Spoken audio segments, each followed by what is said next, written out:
What is going on, my homies? People call me Johnny Gasm, and I am here today with a very special episode of Conspiracy Theories. By far, the series that I have been requested the most to talk about is Doctor Who. Now, the reason I haven't ever talked about Doctor Who in the past is because of all of the Tumblr girls that have sort of ruined the show for everybody. That's a very stupid reason, but that's honestly why I'm not giving the show a chance. There's that, and then the fact that the show just seems unbelievably complex, and I feel like I'm not gonna understand it if I just pick it up and watch it. And because I've never seen or understood Doctor Who, I never really wanted to talk about it on video. But you know what? I decided, nah, to heck with it. Let's talk about it anyway, because that's what the people want. This is a different type of episode of Conspiracy Theories, though. The reason for that is because another reason that I've always been hesitant to talk about Doctor Who is because I don't know the difference between a good theory and a bad theory for the show. So instead, what I'm going to do for you guys is talk about 4 conspiracy theories that started off as theories and ended up being confirmed by the writers of the show. First one, the fact that Doctor Who's TARDIS is supposed to be operated by 6 pilots was a long-standing fan theory before it was confirmed in Journey's End. There was a theory for a long time that was kind of on the down low that the TARDIS wasn't just a vehicle, that it was actually a living, breathing, sentient creature. This idea was sort of distantly implied in the original Doctor Who series. However, the idea was greatly expanded upon through fan theories, fan fiction, and other sources of media. However, the idea fully worked itself into the 11th season of the series when the TARDIS made its soul fully known to the Doctor and the Doctor's wife.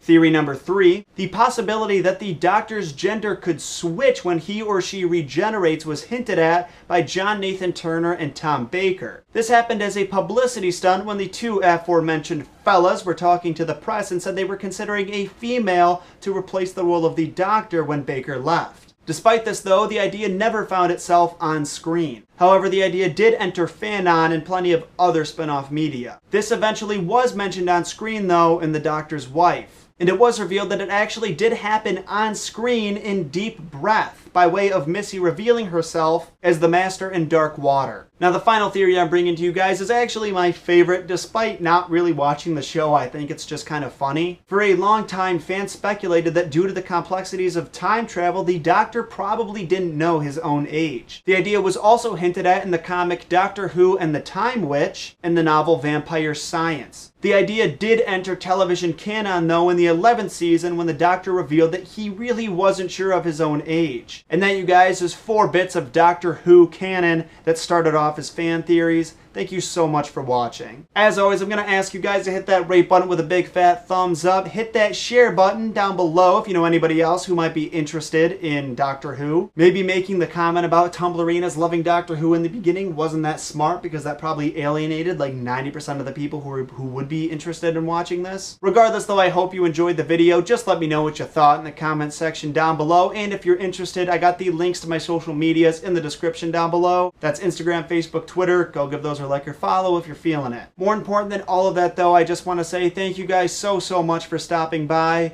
and blaze for life.